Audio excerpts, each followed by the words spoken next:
पड़ोसन बिना ससुराल। घर की घंटी बजती है। अरे राधा, देखना बाहर कोई आया लगता है। उफ़ो माँ जी, मैं खाना बना रही थी, आप आराम से बैठिए, खुद देख लीजिए ना। आजकल की बहुओं को देखो, सास से काम कराना चलिए।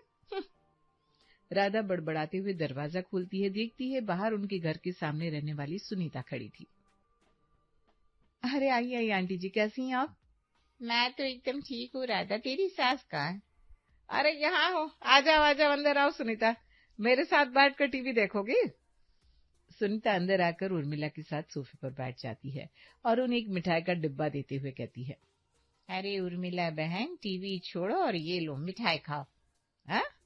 किस खुशी में मिठाई भाई? अरे पिछले हफ्ते मेरी बेटी की सगाई थी ना, उसी की मिठाई। और हाँ, ये लो शादी का कार्ड, सबको लेकर आना जरूर।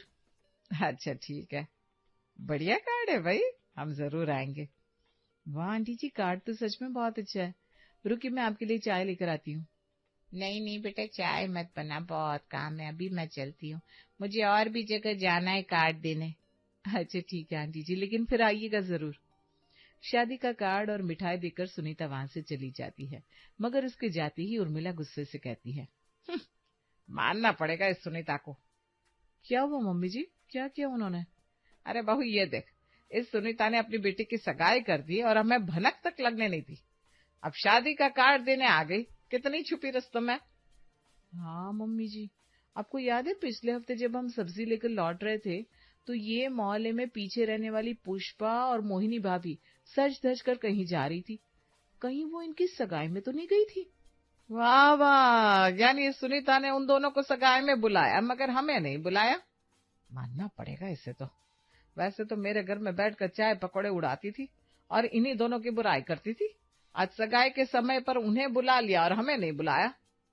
क्या ही जमाना आ गया है मम्मी जी, लोग अपनों को ही भूल जाते हैं। हम तो फिर भी पड़ोसी ठहरे। बिल्कुल सही कह रही है तू राधा।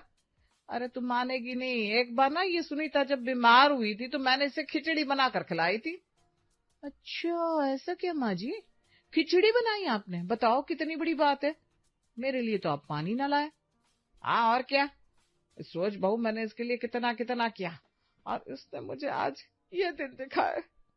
फिर क्या था, दोनों सास बहू सुनीता की बुराई करने में इतनी मगन हो जाती है, ना तो घर में रात का खाना बनता है, ना ही कोई और काम होता है। रात में जब विराज ऑफिस से घर लौटता है और वो दोनों सास बहू को पंचायत करते देखता है तो हे भगवान बताओ, उस सुनीता आंटी के लिए आपने क्या क्या किया, आपने इतनी अच्छाई दिखाई और अब देखो जरा।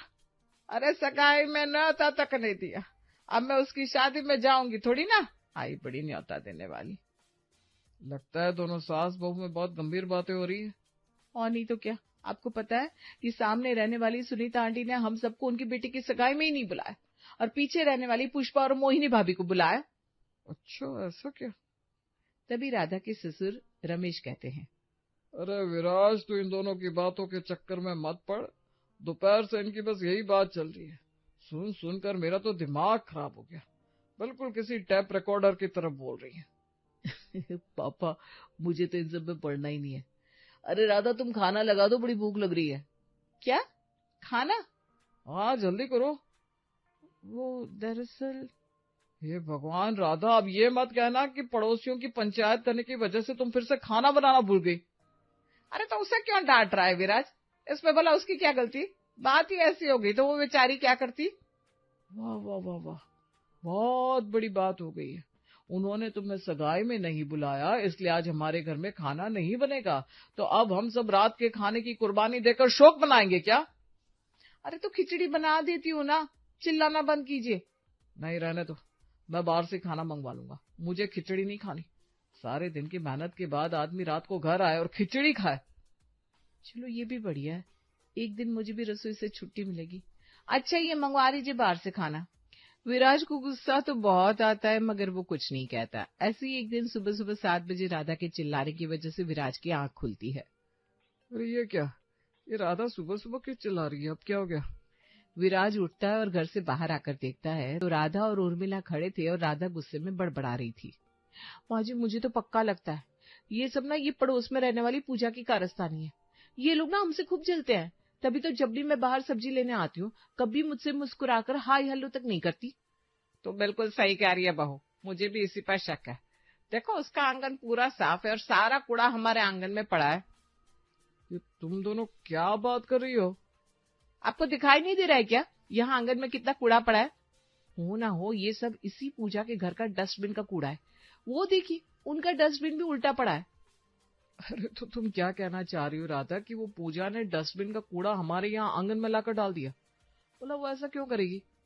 आ आप बड़ी उसकी साइड ले रहे हैं। माँ जी मैं तो कहती हूँ अभी उसे घर से बाहर बुलाते हैं और साफ साफ पूछ ही लेते हैं। इतना कहकर राधा पूजा के घर के बाहर पहुंच जाती है। पीछे पीछे उसकी सास उर्मिला और विराज भी आ जाते हैं। अरे छोड़ो भी राधा, क्या तुम भी जरा सी बात का बवाल बना रही हो? कूड़ा हटा दो ना, और तुम्हें नहीं हटाना तो मैं हटा देता हूँ, बस सुबह खराब मत करो। अरे भला इसमें बवाल कैसा विराज, हम तो बस सच जानने की कोशिश कर रहे हैं, और आज हमने अगर पड़ोसियों की ऐसी हरकत सह ली ना तो आगे हम पर और जुल्म होंगे। अरे तुम दोनों क्या सीआईडी की मेंबर हो जो सच का पता लगाओगी? और जुल्म, ये क्या कोई सीरियल चल रहा है? चुपचाप चलो यहाँ से। विराज दोनों को समझाने की कोशिश कर रहा था, लेकिन तभी पूजा घर का दरवाजा खोल देती है और तीनों को बाहर खड़ा देखकर कहती है, अरे राधा आपसे, आइए आइए अंदर आइए। इतनी सुबह सुबह कुछ हुआ है क्या? हाँ पूजा जी बहुत कुछ हुआ है, लेकिन आप तो ऐसे बर्ताव कर रही हैं जैसे आपको कुछ पता ही ना हो। है? ये तुम क्या कह रही हो राधा, मुझे सचमुच कुछ नहीं पता। अच्छा तो चलो हमारे आंगन में चलकर देखो, फिर सच का पता चल जाएगा। अच्छा चलो। पूजा राधा के साथ बाहर आती है और पूजा के आंगन में झांक कर देखती है, वहां कूड़ा पड़ा हुआ था।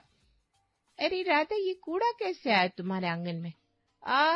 देखो तो भोली को, अरे जरा उधर देखो अपने डस्टबिन की तरफ, वो उल्टा पड़ा हुआ है। तुम्हारी ही डस्टबिन का कूड़ा हमारे आंगन में गिरा है, यानी कि ये कूड़ा तुम लोगों ने यहाँ डाला। क्या? ये तुम क्या कह रही हो राधा, ये सच नहीं है, मैं भला ऐसी हरकत क्यों करूंगी? अच्छा तो फिर क्या सच है? ये कूड़ा यहाँ के आसमान से आकर गिरा? अरे हाँ आसमान से ही आया है। आंटी जी आप लोगों को याद नहीं है क्या रात में आंधी आई थी, शायद तभी ये डस्टबिन का कूड़ा उड़कर आपके आंगन में आ गया होगा। है? वाह वाह वाह वाह वाह, अगर आंधी आई हो तो कूड़ा उड़कर हमारे आंगन में कैसे आया? तुम्हारे आंगन में कुछ क्यों नहीं गया, या उधर दूसरी तरफ क्यों नहीं चला गया? अरे राधा कैसी बात करती हो, हवा इधर को चली होगी तो कूड़ा इधर आएगा ना, क्या तुम भी इतनी भी साइंस नहीं जानती क्या? विराज को फिर से पूजा की साइड लेते हुए देखकर राधा का गुस्सा 7वें आसमान पर पहुंच गया। ठीक है, तो अब 4 पड़ोसियों के सामने आप मुझे अनपढ़ कह रहे हैं, बढ़िया है। मैं साइंस मैथ्स इंग्लिश कुछ नहीं जानती, अब तो ये सारा कूड़ा आज आप ही साफ करेंगे, चलिए माँ जी। राधा गुस्से में तमतमाते हुए वापस घर चली जाती है और साथ साथ उर्मिला भी, और बेचारे विराज को ठंड में सुबह सुबह कूड़ा साफ करना पड़ता है। जब विराज के पिता रमेश घर से बाहर निकलते हैं तो विराज को देखकर हंसते हैं। मैं तो हमेशा ही कहता हूँ विराज, ये सास बहू के बीच में मत पड़ा करो, सुबह सुबह ये कूड़ा साफ करना पड़ गया ना। क्या पापा आप भी मजाक रहने दीजिए, और मैं तो तंग आ गया हूँ दोनों से। मुझे तो समझ में नहीं आता है इन दोनों की पड़ोसियों से इतनी दिक्कत क्या होती है। अरे उनकी वजह से कभी घर में खाना नहीं बनता, कभी सुबह सुबह कलेश होने लगते हैं। बात तेरी सही है विराज, आए दिन घर में कोई ना कोई ड्रामा होता ही रहता है। मैं भी इस सब से तंग आ चुका हूँ। एक दिन तो वो बगल वाली मिश्राइन बिरयानी का टिफिन दे गई थी, मैंने सोचा मजे से खाऊंगा, लेकिन इन लोगों ने मुझे खाने ही नहीं दिया। है? ऐसा क्यों पापा? अरे ये दोनों कहने लगी ऐसे तो मिश्राइन कभी कुछ देती नहीं, तो आज कैसे दे दिया? जरूर उसके घर पर बच गया होगा तो मिला कर दे दिया, या फिर हो सकता है उसने कोई काला जादू किया हो। अब तुम ही बताओ ऐसा कहीं होता है भला?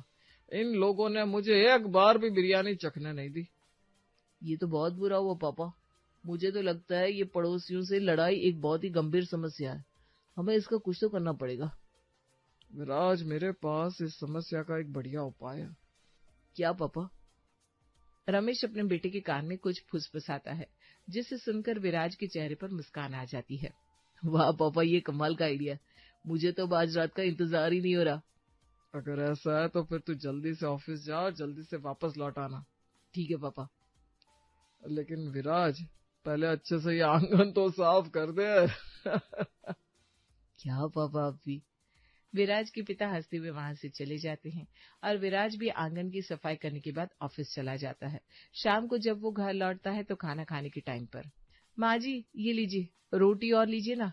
ला बहू, और किसी को रोटी लेनी हो तो कैसरोल से खुद निकाले या फिर पड़ोस वाली पूजा के घर जाकर खा ले। अरे बस भी करो ना राधा। हाँ क्यों नहीं, मैं ही चुप कर जाती हूँ। अच्छा ये सब छोड़ो, मुझे एक खास बात बतानी है सबको। क्या बेटा? हम लोग घर शिफ्ट कर रहे हैं।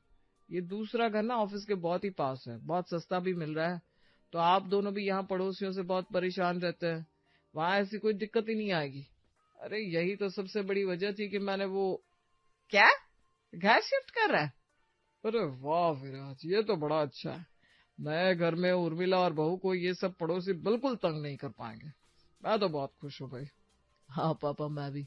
चलो फिर राधा और माँ, तुम दोनों सारी तैयारियां करना शुरू कर दो। हम 3 दिन में ही वहां शिफ्ट हो जाएंगे। क्या, मगर इतनी जल्दी? वही तो, 3 दिन कुछ ज्यादा ही जल्दी नहीं है बेटा? अम्मा, जब मैंने ये घर देखा तो मुझे तो ये झट से पसंद आ गया और मैंने तुरंत डील साइन करके पैसे भी दे दिए। अब पैसे दे दिए तो जाना तो पड़ेगा ना। फिर तुम लोग पड़ोसियों से इतना परेशान रहते थे, हर रोज कोई ना कोई पड़ोसी कुछ ना कुछ कर देता था। अब तो विराज की बात का राधा और उर्मिला के पास कोई जवाब भी नहीं था। वो कहती भी क्या, 3 दिन में सारी पैकिंग हो जाती है और चारों लोग अपने नए घर पहुंच जाते हैं। मगर नया घर देखकर राधा और उर्मिला के होश ही उड़ जाते हैं। हैं? ये क्या जी? अरे यहाँ तो आसपास एक भी घर नहीं है। ये तो पूरा खाली मैदान जैसा है, यहाँ सिर्फ ये हमारा घर एक ही है। तो अच्छा है ना राधा और माँ, यहाँ पर एक भी पड़ोसी नहीं। पड़ोसी नहीं होगा तो घर में कितनी शांति होगी। हाँ वो तो है, पर चलो फिर हो गई ना बात, तो सब अपने नए घर में खुशी खुशी शांति से रहते हैं। ना कोई हल्ला होगा ना कलेश। रमेश और विराज खुशी खुशी घर के अंदर चले जाते हैं, लेकिन उर्मिला और राधा तो बस एक दूसरे की शक्ल देखते रह जाते हैं। माँ जी, मुझे तो अभी से इस घर को देखकर बड़ा सुना सुना लग रहा है। हम यहाँ कैसे रहेंगे? अब तो रहना ही पड़ेगा ना बहू, और कर भी क्या सकते हैं। बेचारी सास बहू घर के अंदर आ जाती हैं और सफाई में लग जाती हैं। 2 दिन ऐसे ही बीत जाते हैं और 2 दिन से दोनों सास बहू ने एक शब्द भी नहीं बोला था। अरे राधा, खाना कब बनेगा? हाँ जी, बन गया। अरे वाह, आज रात का खाना 7 बजे बन गया, क्या बात है। मेरी तो खाने की इच्छा ही नहीं हो रही है, मैं जा रही हूँ। अरे रुक बहू, मैं भी साथ चलती हूँ, मेरा भी कुछ खाने का खास मन नहीं है। दोनों वहां से चली जाती है। ये देखकर रमेश और विराज हैरान हो जाते हैं। पापा, लगता है ये दोनों को पड़ोसियों की कमी कुछ ज्यादा ही खल रही है। बात तो सही है तुम्हारी विराज। उधर उर्मिला और राधा एक साथ कमरे में बैठी थी। माँ जी, हम तो बेमतलब ही अपने सब पड़ोसियों को बुरा भला कहते थे, वो इतने भी बुरे नहीं थे। ये पड़ोसन बिना ससुराल तो मुझे बिल्कुल नहीं भा रहा है। सही कहा बहू, यहाँ तो कानों में एक आवाज नहीं पड़ती किसी की। वहाँ पड़ोसी कम से कम आकर हमारा हाल तो पूछ लेते थे, और सगाई में तो वैसे भी सिर्फ रिश्तेदारों को बुलाया जाता है, मोहल्ले वालों को नहीं। और आंधी तूफान से कूड़ा आ ही जाता है घर में, शायद हमारी गलती थी। यहाँ तो मैं घर से बाहर निकलती हूँ ना तो कोई दिखाई नहीं देता, सब्जी लेने जाओ तो वहां भी कोई नहीं दिखता। बस बस, अब मुझसे और नहीं होगा। इतना कहकर उर्मिला खड़ी हो जाती है और रमेश और विराज के पास आकर कहती है, देखो भाई, मुझसे इस घर में ऐसे सूनेपन में नहीं रहा जा रहा है। मुझे वापस उसी घर में जाना है जहाँ आसपास हमारे पड़ोसी थे। हाँ माँ जी सही कह रही है, वही घर बेहतर था। क्या? मगर क्यों? वहां तो आप लोग पड़ोसियों से कितना परेशान रहते थे, इसीलिए तो हम ये नए घर में आ गए। नहीं, हम परेशान नहीं थे। अब हम समझ गए कि हम फालतू ही उनसे लड़ते थे। हम उन सब के बिना नहीं रह सकते। पड़ोसियों के बिना तो जीवन एकदम अधूरा सा लगने लगा है। बिल्कुल सही कहा माँ जी, और आज तो सुनीता आंटी की बेटी की शादी भी है। चलिए ना वापस चलते, बहुत हो गया। देखा विराज, कैसे 4 दिन में ही दोनों समझ गई। बिल्कुल सही कहा पापा आपने, आपका प्लान कमाल का था। कैसा प्लान? पापा ने आइडिया दिया था कि हम ये घर ऐसी जगह शिफ्ट करें जिससे आप दोनों को अपनी गलती का एहसास हो जाए और ये पड़ोसियों वाला ड्रामा खत्म हो जाए। देखो ऐसा ही हुआ।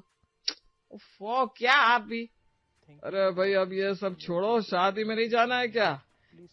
सभी पड़ोसी इस वक्त वहीं होंगे। चलो चलो, मसाला मिलेगा, जल्दी करो। अरे हाँ हाँ, चलो चलो। पूरा परिवार सज धज कर सुनीता की बेटी की शादी में पहुंच जाता है और उर्मिला और राधा को अपने पड़ोसियों को लेकर प्यार एकदम से बढ़ जाता है।